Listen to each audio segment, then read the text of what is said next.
اس نے چہرہ اٹھا کر بے بس متنفر نگاہوں سے ARP کے آفس کے بند دروازے کو دیکھا۔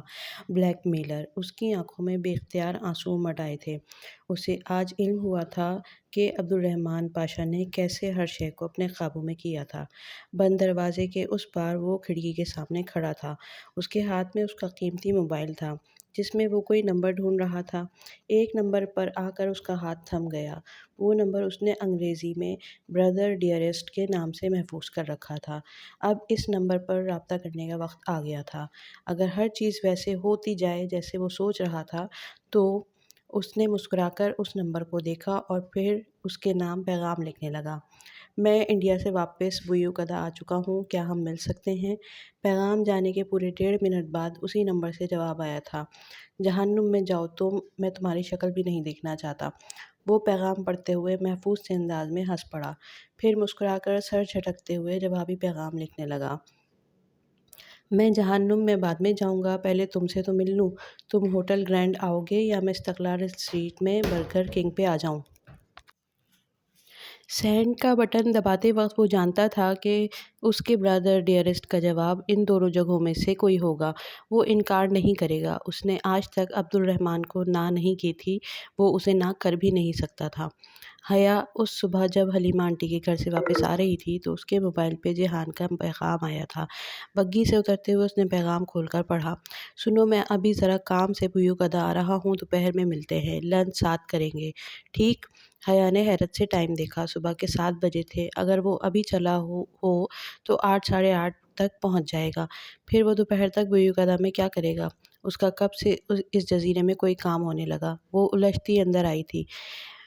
بیگ بیڈ پر رکھتے ہوئے اس نے موبائل پہ جیحان کا نمبر ملایا۔ نمبر بزی جا رہا تھا۔ اس نے فون رکھا اور چوکھٹ میں آ کھڑی ہوئی۔ سامنے عائشہ اور بہاریں اپنی چیزیں اکٹھی کرتی نظر آ رہی تھیں۔ انہوں نے اب جنگل جانا تھا۔ آج میں تمہارے ساتھ نہیں جا سکوں گا عائشہ، جیحان آ رہا ہے، وہ ذرا الجھی سی بتا رہی تھی۔ شیور، عائشہ نے سمجھ کر سر ہلا دیا اور تھیلا لیے باہر چلی آئی۔ پھر 8 بجے کے قریب وہ سنگھار میز کے سامنے آ کھڑی ہوئی۔ جیحان آ رہا تھا، اسے ڈھنگ سے تیار ہونا چاہیے۔ اس نے ہلکے ہلکے نم بالوں میں برش پھیرا، پھر ایک دراز سے وہ تھیلی نکالی جس میں اس کا تیسرا موتی رکھا ہوا تھا۔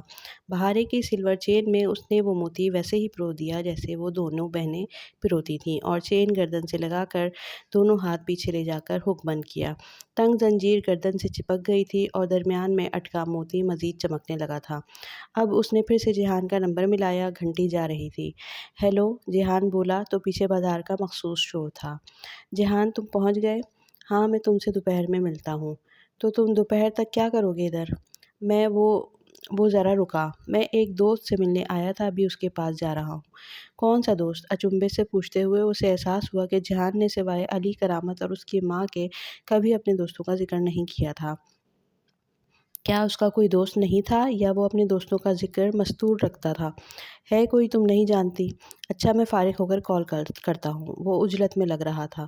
اوکے۔ اس نے فون کان سے ہٹایا، پھر سوچا کہ لنچ پر ہی پوچھ لے گی، کیونکہ وہ جیحان کو اس سفید محل میں نہیں بلانا چاہتی تھی۔ سو جلدی سے فون کان سے لگا کر ہیلو جیحان کہا کہ مبادا اس نے فون بند نہ کر دیا ہو۔ جیحان بھی فون بند کرنے کے بجائے کان سے ہٹا کر دوسری طرف کسی سے بات کرنے میں مصروف تھا۔ اس نے یقیناً حیا کا ہیلو نہیں سنا تھا۔ وہ ترکی میں کچھ کہہ رہا تھا، کوئی مبہم سا فقرہ جس میں اتل گرینڈ سمجھ میں آیا تھا۔ ساتھ ہی رابطہ منقطع ہو گیا۔ اتل گرینڈ یعنی ہوٹل گرینڈ۔ جیحان نے ہوٹل گرینڈ کا ذکر کیا، یعنی وہ ہوٹل گرینڈ جا رہا تھا۔ وہ حیران ہونے کے ساتھ ساتھ پریشان بھی ہو گئی۔ کیا جیحان کو علم نہیں کہ وہ عبدالرحمن پاشا کا ہوٹل ہے؟ اور پاشا تو اب بوئیوکدہ واپس آ گیا ہے۔ لوگ عموماً ریسٹورنٹس میں ہی ملتے ہیں، اس لیے اس نے یقیناً اپنے دوست کو وہی مقام بتا دیا ہوگا، اور جیحان تو سرے سے کسی عبدالرحمن کو نہیں مانتا تھا۔ پھر اچھا چھوڑو سب، دوپہر میں اس سے ملنا تو پوچھ لینا۔ سارے خیالات ذہن سے جھٹکتی وہ پزل باکس لے کر اٹھی اور اسٹڈی میں آ بیٹھی۔ کچھ دیر وہ باکس کو الٹ پلٹ کر دیکھتی رہی، پھر ایک دم ایک نہج پر پہنچ کر باکس میز پر رکھ کر اٹھی اور تیزی سے سیڑھیاں پھلانگتی نیچے آئی۔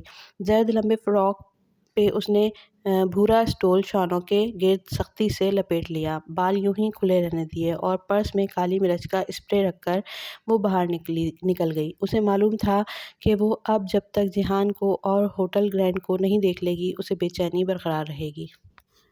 اب چاہے اس کے لیے اس کو تنہا سفر ہی کیوں نہ کرنا پڑے۔ ویسے بھی جزیرہ چھوٹا سا تھا۔ ہوٹل گرینڈ اور اس کی عقبی پھولوں کی مارکیٹ اس محل سے قریباً 15 منٹ کی ہارس رائڈ پہ تھی، مگر بندرگاہ سے اس کا فاصلہ 10 منٹ اوپر تھا۔ کیا تم مجھے 10 منٹ میں پھولوں کی مارکیٹ پہنچا سکتے ہو؟